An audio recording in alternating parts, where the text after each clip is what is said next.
Emma and Jake never imagined that a simple hike in their quiet town, Woods, would turn into a nightmare, until mysterious bites led to strange illnesses, disappearances, and a terrifying secret lurking beneath the forest floor. What started as nature's annoyance became a deadly battle for survival against an invisible enemy nobody saw coming. In a quiet town surrounded by thick forests and sprawling meadows, life moved at a slow, comforting pace. People enjoyed the fresh air, often taking long walks or weekend hikes along the winding trails that cut through the wilderness.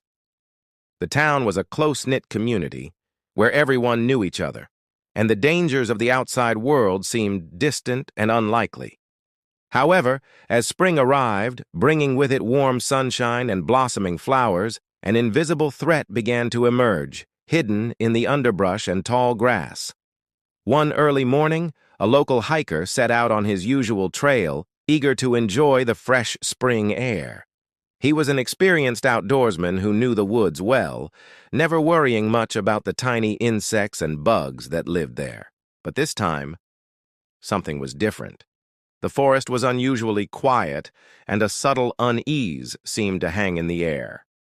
The hiker pressed on, unaware that the smallest creatures, ticks, were lurking everywhere, waiting for a chance to latch onto a warm body. Days later, when the hiker didn't return home, his family grew worried and contacted the authorities. A search party combed through the woods, but it wasn't until a week later that his body was found deep in the forest, partially hidden by leaves and branches. His skin was covered in strange red marks, which puzzled the medical examiners. Despite the unusual appearance, the cause of death was ruled natural, likely a sudden illness.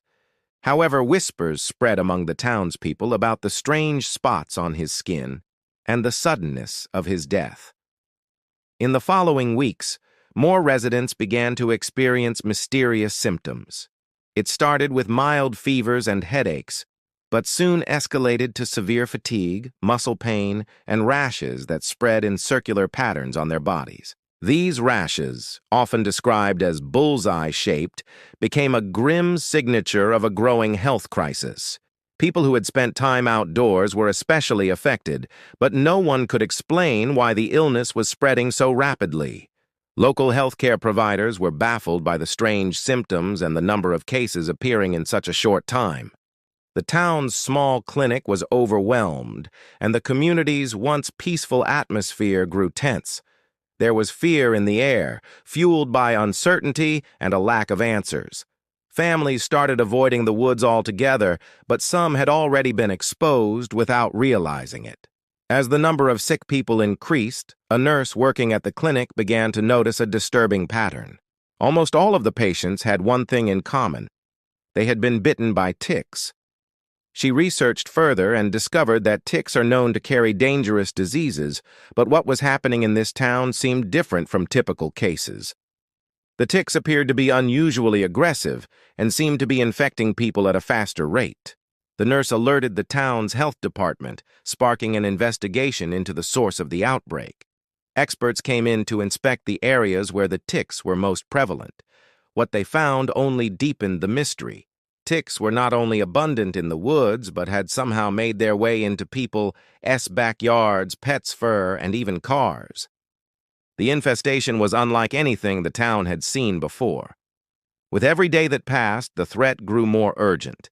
The residents were trapped between their love for the outdoors and the unseen danger, waiting to strike with a single tick bite.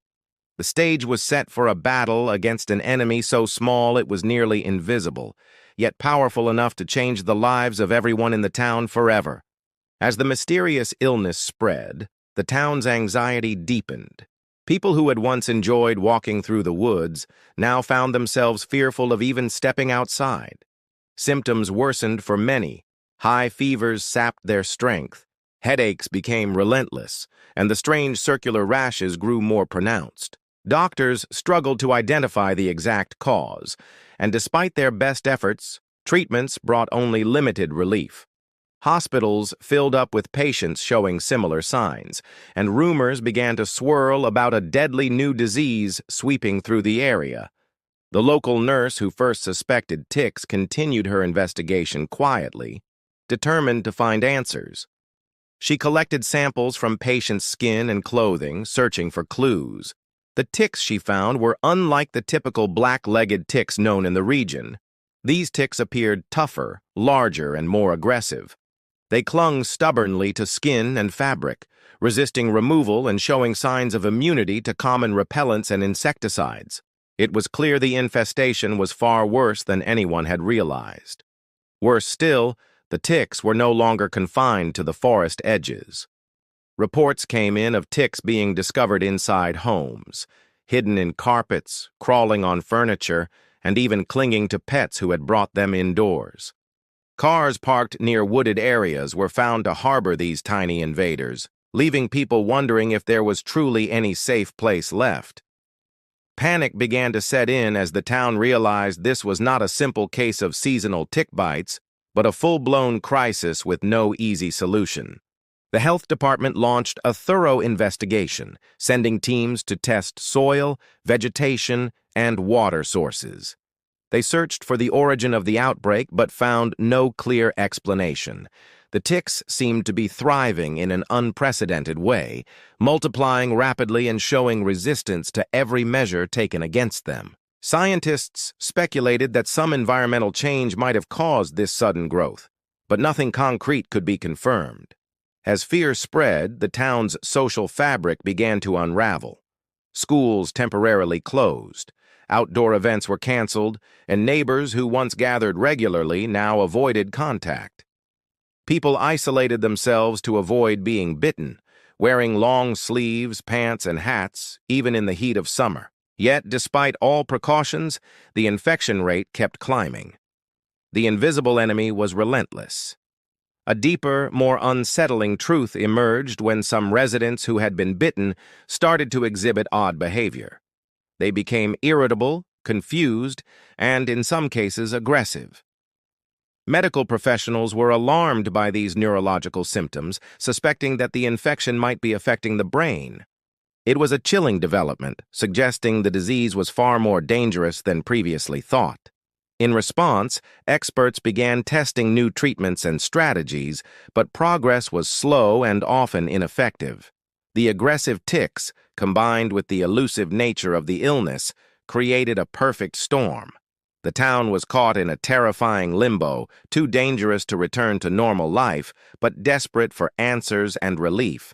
Amidst the growing chaos, some residents took matters into their own hands.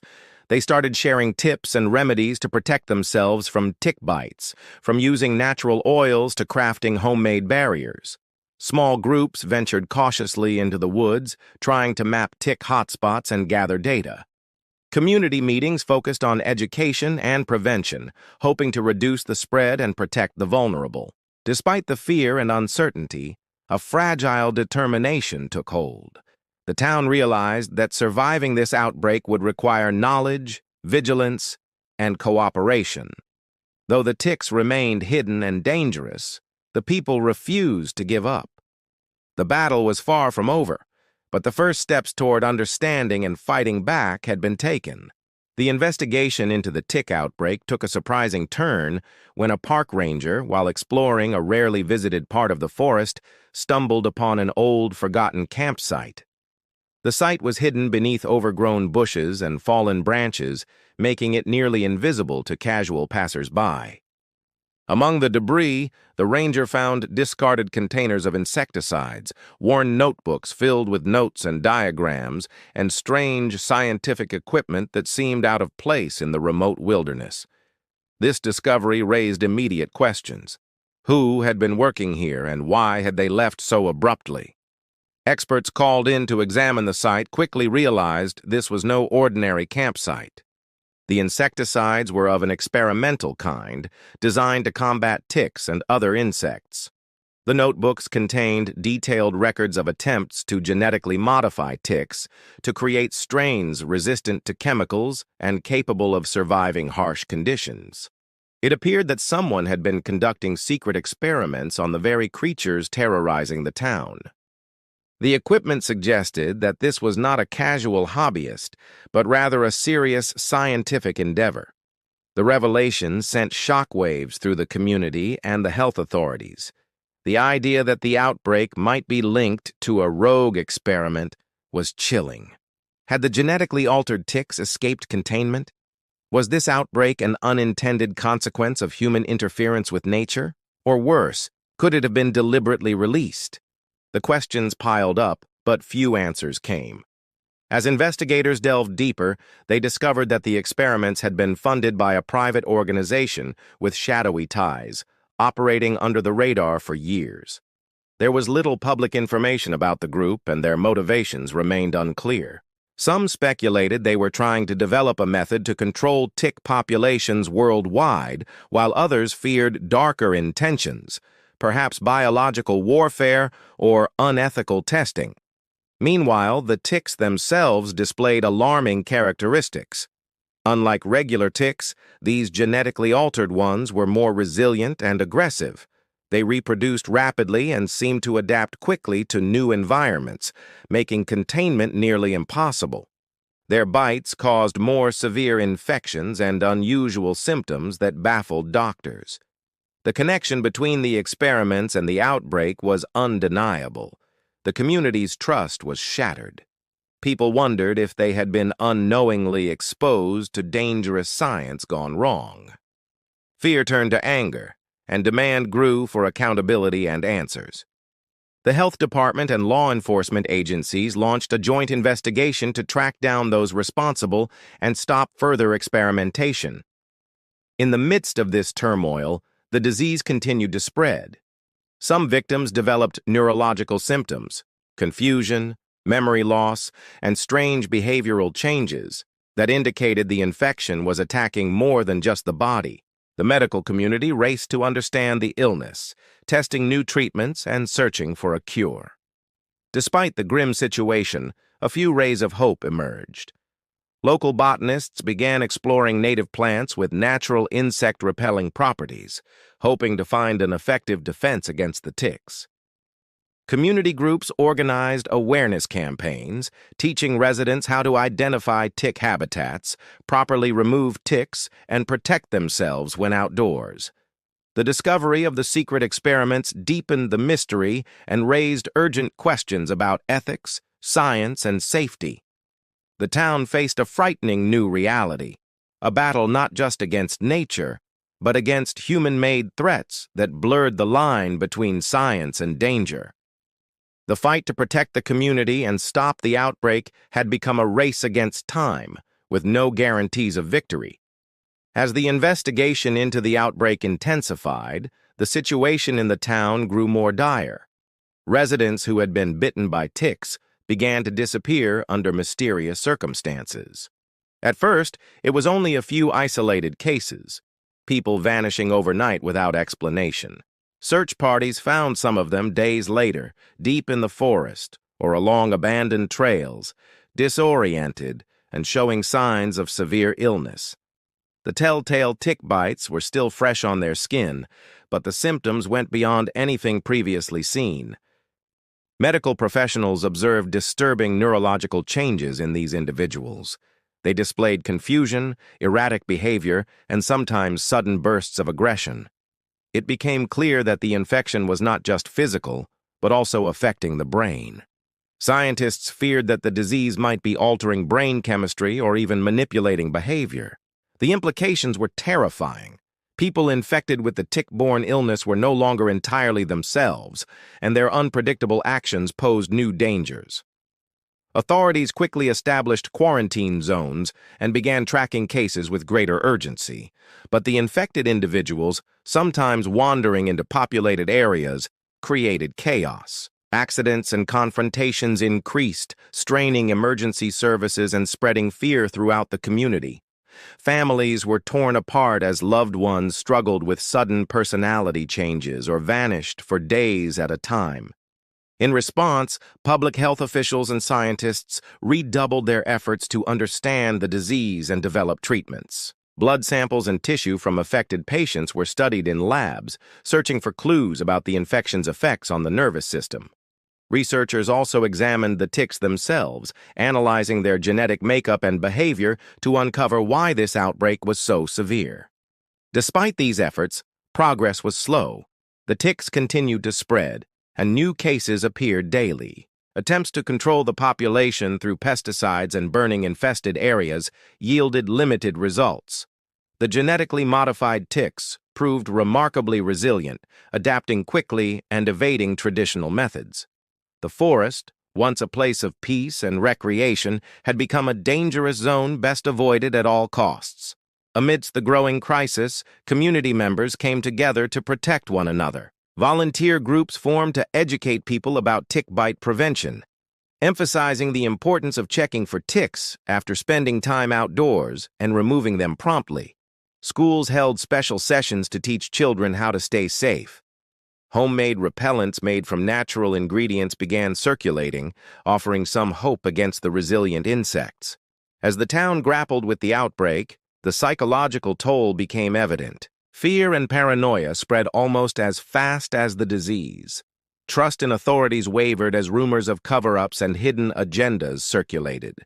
Some people refused to seek medical help, fearing quarantine or isolation. Mental health resources were stretched thin as anxiety, depression, and trauma took hold. Despite these challenges, a fierce determination persisted. The community refused to be broken by the invisible enemy. Scientists worked tirelessly, residents took precautions seriously, and local leaders coordinated response efforts. The battle against the tick-borne illness was far from over, but a sense of unity began to shine through the darkness. The town's nightmare had entered a new phase, one where the enemy was no longer just an insect, but a disease with the power to alter minds and lives. With no clear end in sight, the fight became a test of resilience, knowledge, and hope. Every step forward brought new challenges, but also the promise that survival was possible if they remained vigilant and united.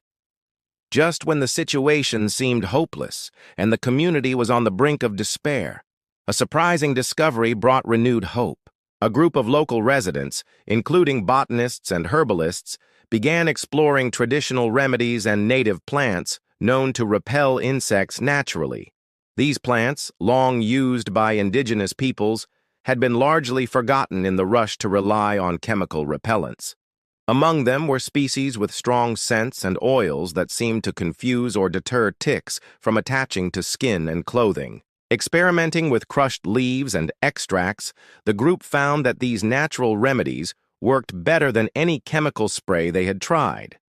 The ticks avoided areas where the plants had been applied, and when used regularly, people reported fewer bites and infections. Word spread quickly, and homemade tick repellents made from these native plants became a vital part of the town's defense strategy. The community began to share recipes and tips, empowering individuals to protect themselves in a way that was accessible and sustainable. As more people adopted these natural repellents, the rate of new infections started to decline. Medical teams combined these prevention efforts with improved treatment protocols, providing better care for those already affected. The hospital saw fewer new admissions, and the quarantine zones slowly shrank. The invisible enemy was finally being pushed back. Despite this progress, the town remained cautious. The genetically modified ticks still existed in the wild, and the long-term effects of the infection on survivors were not fully understood. Some residents experienced lingering symptoms and cognitive difficulties, prompting ongoing research into post-infection care and rehabilitation. Scientists continued to study the ticks to understand how they evolved and to prevent future outbreaks. The incident left a lasting impact on the town's culture and awareness. People became more educated about tick habitats and the importance of regular checks after outdoor activities. The local schools incorporated lessons on tick safety into their curricula, and the health department maintained active surveillance programs. The community's connection with the natural environment changed, fostering respect for both its beauty and its dangers. At the same time, the shadow of the secret experiments remained. Investigations into the private organization responsible revealed ethical violations and lack of oversight, leading to legal action and demands for transparency in scientific research.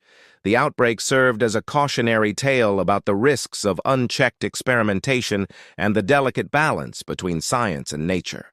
In the end, the town's ordeal was a powerful reminder that even the smallest creatures can cause great harm, and that vigilance is essential in protecting public health. The simple natural solutions rediscovered through the crisis proved that sometimes the best answers lie not in advanced technology, but in the wisdom of the natural world. The community emerged stronger, united by their shared struggle and the lessons learned. Though the ticks remain a presence in the region, the people are no longer defenseless. Armed with knowledge, natural remedies, and a renewed respect for their surroundings, they face the future with cautious optimism. The story of their fight against the deadly tick outbreak became a beacon of hope, inspiring others to take prevention seriously, and reminding everyone that survival often depends on the smallest details and the strength of a united community.